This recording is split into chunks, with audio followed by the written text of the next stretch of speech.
Então, irmãos, nós vamos para a parte final. Acredito que nesse último take aqui eu termine. Vou tentar ser o mais rápido possível. Então, o Robbins continua. Agora, considere a ironia da situação exegética. Os defensores do senhorio da salvação, como Shepherd e MacArthur, apelam para essa passagem de Mateus 7 para apoiar sua visão de que apenas a fé no Senhor Jesus Cristo não é suficiente para a salvação. E também devemos praticar, ou seja, fazer, o senhorio de Cristo. Praticar o senhorio de Cristo. Então, o que eles dizem ali? Vamos ver. Praticar o senhorio de Cristo. Realizando obras finalmente para sermos salvos. No entanto, essa passagem ensina claramente que alguns daqueles que confessam Jesus como Senhor e realizam obras incríveis são excluídos do reino do céu. Portanto, alguém pode reconhecer o senhorio de Cristo, realizar muitas obras e maravilhas e ainda assim ir para o inferno. O próprio Jesus aqui nos avisa que muitos realizam muitas obras e irão para o inferno. Obviamente, a passagem não significa que o Papa, John MacArthur ou Shepherd ensinam, ou pensam que ela significa. Não há contraste entre meros crentes que estão perdidos e trabalhadores que são salvos, pois o próprio Jesus diz que os trabalhadores é que estão perdidos. Então aqueles que fazem obras é que estão perdidos aqui. Eles fazem sinais, eles profetizam, etc. E eles vão para o inferno.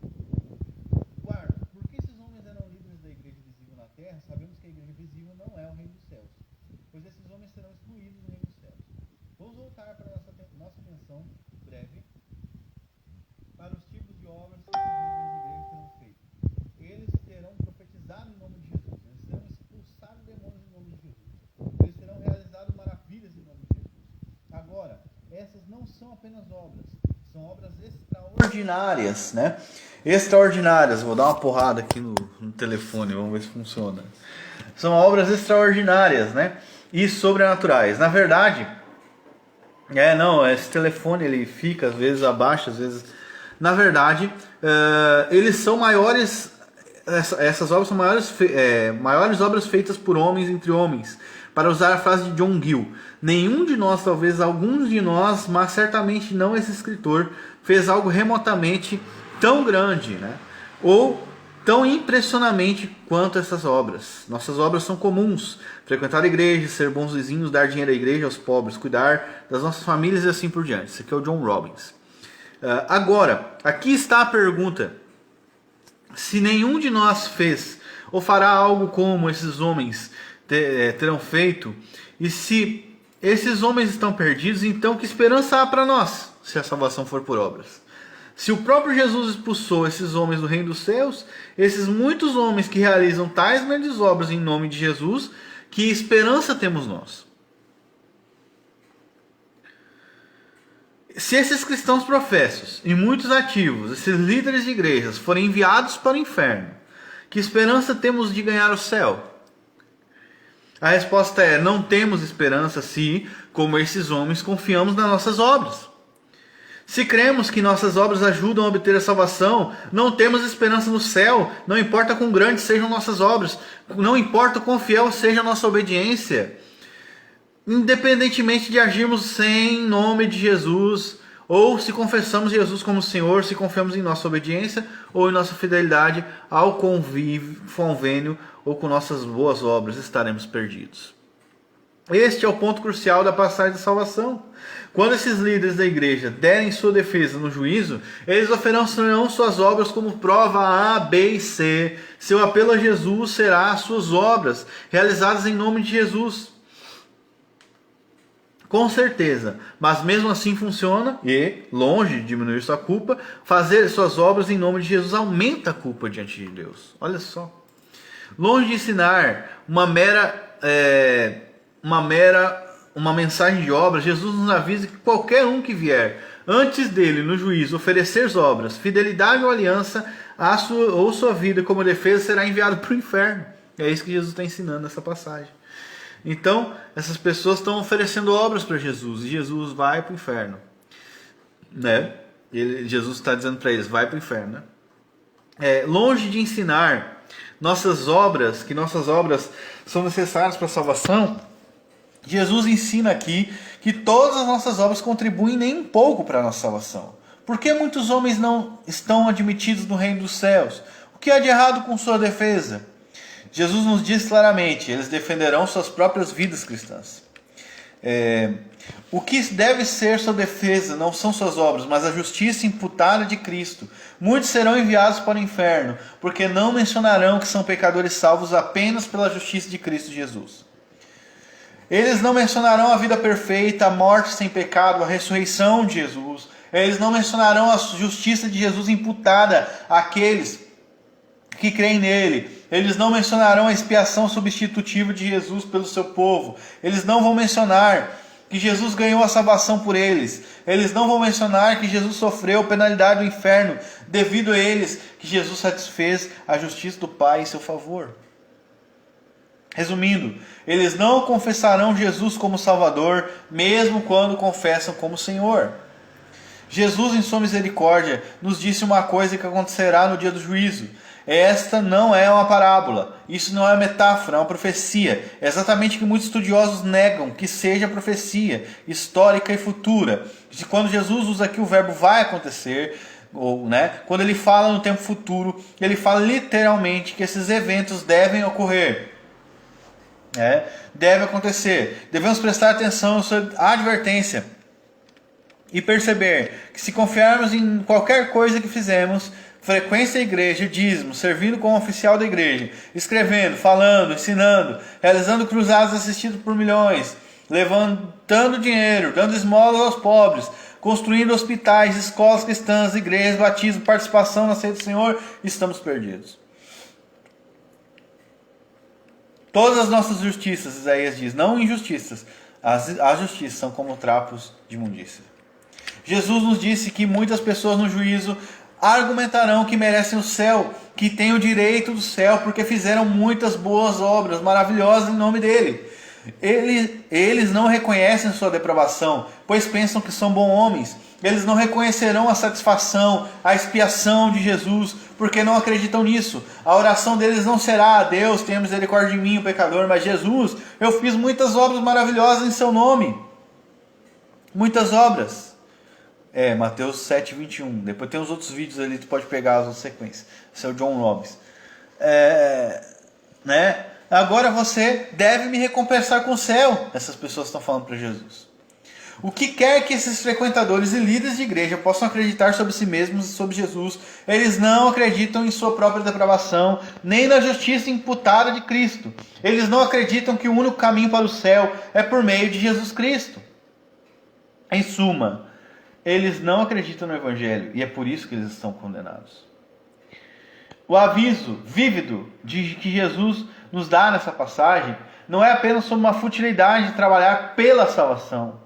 É também um aviso sobre crer em algumas coisas, sobre Deus e Jesus, mas não crer no Evangelho. Tiago nos diz que os demônios acreditam em Deus e estão perdidos. E isso significa que o monoteísmo por si só não salvará ninguém. Marcos nos diz que um demônio reconheceu Jesus como santo de Deus. E esse demônio se perdeu. Isso significa que reconhecer Jesus como Messias por si não salva ninguém também. E se alguém sugere que é a obediência que torna a fé salvadora, parece que ninguém obedece a Jesus mais rapidamente no Novo Testamento que os demônios quando ele fala com eles. Paulo pega esse ponto em Gálatas, onde ele condena a todos, homem e anjo, que trazem uma mensagem diferente da justificação pela fé somente. Presumivelmente, os falsos mestres na Galácia estavam os cristãos ali a suplementar sua fé com obras, não apenas acreditavam em Deus e em Jesus Cristo como Filho de Deus, mas na infalibilidade das Escrituras, no Antigo Testamento, nos milagres de Jesus como bem. Talvez eles até acreditassem na sua ressurreição de Jesus. Mas a crença, isso aqui é os Gálatas, na ressurreição de Jesus por si, não salva também ninguém. É por isso que as igrejas apóstatas descrentes podem recitar os primeiros credos da igreja. E embora contenham alguma verdade ou algum erro, os credos não contêm o evangelho. Considere o exemplo credo dos apóstolos, que é o John Robbins. Olha só, o formulário recebido diz: Acredito em Deus Pai, Deus Todo-Poderoso, Criador do céu e da terra. Em Jesus Cristo, seu único Filho, nosso Senhor, que foi concebido pelo Espírito Santo, nasceu da Virgem Maria, sofreu sobre Pôncio Pilatos, foi crucificado, morto e enterrado, desceu ao inferno, no terceiro dia e ressuscitou dos mortos. Ele ascendeu aos céus e está sentado à direita de Deus Pai Todo-Poderoso. Daí ele virá para julgar os vivos e mortos. Eu creio no Espírito Santo, na Santa Igreja Católica, no perdão dos pecados, na ressurreição do corpo e na vida eterna. Aí o John Robbins vai falar aqui. O que está faltando no Credo dos Apóstolos? Leia novamente. Não há menção da lei de Deus, nenhuma menção do pecado de Adão, nenhuma declaração de que Jesus sofreu e morreu pelos pecados do seu povo, nenhuma menção de que sua obediência é representativa e morte vicária, nenhuma menção de redenção, nenhuma menção de sua justiça perfeita imputada aos pecadores, nenhuma menção de justificação apenas pela fé. A descida de Jesus ao inferno, evento que não ocorreu, é mencionada, e a menção dos perdões dos pecados é vaga o suficiente para deixar em aberto a possibilidade de que a Santa Igreja Católica perdoe os pecados. O Credo Niceno também, em 325 depois de Cristo, omite qualquer menção ao pecado. Menciona a palavra da salvação, mas dificilmente pode ser dito que apresenta uma explicação para isso. A aplicação de 381 depois de Cristo acrescenta alguma explicação, mas também acrescenta o erro de que o batismo na água redime o pecado. O Credo Niceno. O que precisamos acreditar foi declarado por Paulo em Romanos 3, 20 e 28. Agora o John Robbins vai falar. Portanto, pelas obras da lei, nenhuma carne será justificada diante de Deus, pois pela lei vem o pleno conhecimento do pecado. Mas agora a justiça de Deus, a parte da lei é revelada, sendo testemunhada pela lei e os profetas. Sim, a justiça de Deus, que é através da fé em Jesus Cristo, para todos e sobre todos os que creem, pois não há diferença, porque todos pecaram e carecem da glória de Deus, sendo justificados gratuitamente por sua graça, pela redenção que está em Jesus Cristo, a quem Deus estabeleceu para ser gratuitamente uma propiciação pelo seu sangue, pela fé, para demonstrar a sua justiça, porque na sua tolerância Deus passou por alto os pecados que foram anteriormente cometidos, para demonstrar na atualidade a sua justiça, para que ele seja o justo e justificador daquele que tem fé em Jesus. Onde estava a glória então? Está excluído? Por qual lei? Das obras? Não, mas pela lei da fé. Portanto, concluímos que o homem é justificado pela fé, a parte das obras da lei. Versículo 23. Agora o comentário final do John Robbins, eu acredito. É comprido esse negócio aqui. Vamos lá. Então direi a eles, nunca vos conheci, a parte de mim, vós que praticais a iniquidade, ou você que pratica a ilegalidade. Observe o então. Jesus pronuncia o julgamento somente depois de ouvir os apelos e defesas dos homens em julgamento. Se algum juiz já teve o direito de condenar um réu sem ouvir sua defesa, esse juiz tem, que é Jesus. Mas ele é tão escrupuloso a respeito da lei de Deus, e a sua lei se tornou modelo devido processos e civilizações influenciados pelo cristianismo, que Jesus não pronuncia o julgamento até que os réus apresentem suas defesas. A declaração de Jesus, eu nunca te conheci, elimina outra perversão comum dessa passagem. Alguns comentaristas têm sugerido que os homens que Jesus enviará ao inferno já foram crentes, e eles realizaram suas boas obras enquanto eram crentes, mas eles não perseveraram, eles não foram fiéis ao pacto, então perderam a sua boa justificação final. Mas não é isso que Jesus vai dizer a eles. Ele vai dizer, eu nunca te conheci. Nunca te conheci. Ele não vai dizer, eu já conhecia você, mas você foi infiel ao convênio. Ele também não vai dizer, eu conheci uma vez, mas você desobedeceu aos meus mandamentos. Jesus vai dizer, eu nunca te conheci. Essas palavras, pessoas, esses líderes da igreja nunca foram cristãos. Eles nunca foram conhecidos de antemão, eleitos, chamados, regenerados, justificados, adotados, reconciliados ou santificados. Eles podem ter sido batizados, confirmados, crismados, ordenados e canonizados, mas nunca nasceram de novo. Eles eram fiéis e líderes de igreja ativos. Eles fizeram muitas obras extraordinárias e maravilhosas, todos em nome de Jesus, mas eles nunca foram cristãos. Cristo Jesus nunca os conheceu. Essa declaração elimina a doutrina romanista e arminiana com sua soteriologia salva no domingo, perdida na segunda-feira. Bem como o neolegalismo de homens como Norman Shepherd e Stephen Skissel. A salvação final dos santos, sua admissão no reino dos céus, assim como sua eleição, chamado, regeneração, adoção, justificação, reconciliação, santificação, não depende nem um pouco das nossas obras, mas da perfeita justiça de Cristo Jesus imputada, não infundida, em nós, para nós, apenas através da fé. Os crentes têm a salvação, possuímos a vida eterna. No primeiro momento da fé, o dom da salvação é irrevogável. Observe que Cristo Jesus é a única porta para o céu. Ele admite e exclui. Cristo Jesus enviará esses cristãos profetas para o inferno. Observe que Cristo Jesus é o único caminho. É a sua vida, sua obra, sua morte. É somente isso que dá direito aos pecadores do céu. Observe que Cristo Jesus é a única vida. Ele diz: afaste-se de mim. Ele está condenando esses homens à morte eterna. Isso é o inferno, a separação de Cristo. Jesus descreverá essas pessoas como você que pratica, vocês que praticam a ilegalidade. Olha só. Vocês que praticam a iniquidade. Agora, se tivéssemos visto essas pessoas na terra, e talvez tenhamos visto algumas delas, não poderíamos ter achado essa conclusão final. Afinal, teríamos visto esses líderes da igreja profetizando, expulsando demônios, realizando maravilhas sobrenaturais, tudo em nome de Jesus. Tudo em nome de Jesus. A Igreja Católica Romana, o Estado, os teria declarado santos, os substitutos evangélicos teriam feito deles autores de best-seller e celebridades. Mas Jesus chama eles de praticadores de iniquidade ou ilegalidade. Por que Jesus faz isso? Ele já nos disse por quê. Todas essas obras extraordinárias e maravilhas feitas em nome de Jesus são contra a lei, porque são feitas com o propósito de obter salvação. Essas obras são ilegais porque envolvem o uso ilegal da lei. A lei, Paulo nos diz, é dada para o conhecimento do pecado. Não é dado para nós, pecadores, possamos usá-la para ganhar a salvação, a entrada no céu. Esse é o John Robbins. A convicção do pecado não a salvação, é o propósito da lei. Legalismo por ser o uso ilegal da lei, é ilegalidade. Mas sabemos que a lei é boa se for usada legalmente, disse Paulo a Timóteo. Mas usar a lei em esforço de obter o céu não é legal. É uso ilegal da lei e ilegalidade. Mas se vimos alguns desses homens na terra,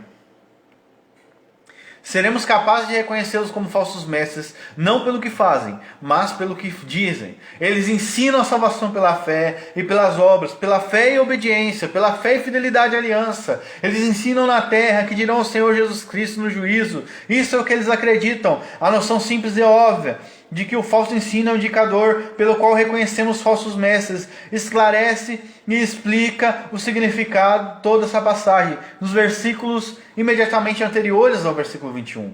Jesus havia alertado sobre os falsos profetas. Ele disse: cuidado com os falsos profetas, eles vêm a vocês com pele de cordeiro, mas por dentro eles são lobos vorazes. Você vai conhecê-los pelos seus frutos. Os homens colhem uvas dos espinheiros ou filhos dos abrolhos. Mesmo assim, toda árvore boa dá bons frutos, mas a árvore ruim dá frutos ruins. Uma árvore boa não pode dar bons frutos, e uma árvore má não pode dar maus frutos. Toda árvore que não dá bons frutos é cortada e lançada no fogo. Portanto, por seus frutos conhecereis. As árvores que são cortadas e jogadas no fogo, no versículo 19, são os homens que Jesus ordena que se afastem dele, no versículo 23. Eles são homens que fizeram obras espetaculares em nome de Jesus na terra. Isso implica, por favor, note que o fruto pelo qual devemos conhecê-los, não são principalmente suas obras. Talvez nem mesmo suas obras, mas a sua doutrina, o seu ensino. Estamos tão acostumados a pensar em frutos como comportamento que deixamos de ver o que Jesus disse em advertência com os falsos profetas. Eles são reconhecidos por sua doutrina. O que eles ensinam é o seu fruto. É por isso que João nos dá um teste de testemunho doutrinário em 2 João 1, 7 e do 9 ao 11. Pois muitos enganadores têm saído pelo mundo, ele diz, que não confessam que Jesus veio em carne, Esse é o enganador e anticristo. Quem transgride e não segue a sã doutrina de Cristo não tem Deus. Aquele que permanece na doutrina de Cristo tem tanto pai quanto filho. Se alguém vir a você e não apresentar essa doutrina, nem o receba em casa, nem o cumprimente, pois quem cumprimenta partilha de suas más obras. A noção de que o fruto é doutrina ou ensino, ao invés de obras e comportamentos, é tão clara nas Escrituras que o domínio da visão incorreta deve ser atribuído à nossa incapacidade de ler. Por exemplo, Jesus em Mateus 12, 32 e 37 diz: ou torne a árvore boa em seus frutos bons, ou então a árvore ruim em seus frutos maus, pois uma árvore é conhecida por seus frutos. Raça de víboras. Como você pode, sendo mal, falar boas coisas? Falar boas coisas. Pois do que há abundância no coração, a boca fala. Um homem bom do bom tesouro do seu coração tira coisas boas, mas o homem mau, do mau tesouro, tira coisas más. Mas eu digo a você, que por cada palavra ociosa que os homens falarem, eles darão conta dela no dia do juízo. Pois por suas palavras você será justificado, e por suas palavras você será condenado. A fruta é uma metáfora de palavras, doutrina, fala e ensino. O fruto mau é o ensino falso. Bons frutos são o verdadeiro ensino. E devemos julgar os homens por seus frutos, isto é, por seus ensinamentos. Isso é inteiramente consistente com os testes prescritos no Antigo Testamento, Deuteronômio 13, 18, por exemplo. Para os falsos profetas, os testes eram doutrinários. Os israelitas não acreditavam em falsos profetas, mesmo que realizassem milagres e predissem o futuro. Jesus prescreve um teste doutrinário para os falsos profetas, porque é um teste comportamental, não é confiável, né? Teste comportamental não é confiável, para te saber se a pessoa é de Deus ou não. Meu Deus. Todos nós conhecemos descrentes, cujo comportamento é melhor do que alguns cristãos. E se fruto significa comportamento, devemos julgá-los por seus frutos. Então, devemos concluir que eles são cristãos, apesar do que dizem. Na verdade, esse mal entendido de frutos como comportamento levou as pessoas a dizerem coisas tolas, como mormons, que mormons são bons homens ou um bom homem piedoso, ou que um mormon é um bom homem cristão, quando na verdade não é isso que é considerado. Irmãos, ainda tem mais uma parte, eu vou parar por aqui e vou continuar, finalizar depois, mais tarde, ou talvez amanhã. Tem uma reunião aqui, vocês podem ver desde o começo, esse é o estudo de John Robbins sobre justificação, é muito interessante isso. Pode ver lá desde o primeiro vídeo, tá?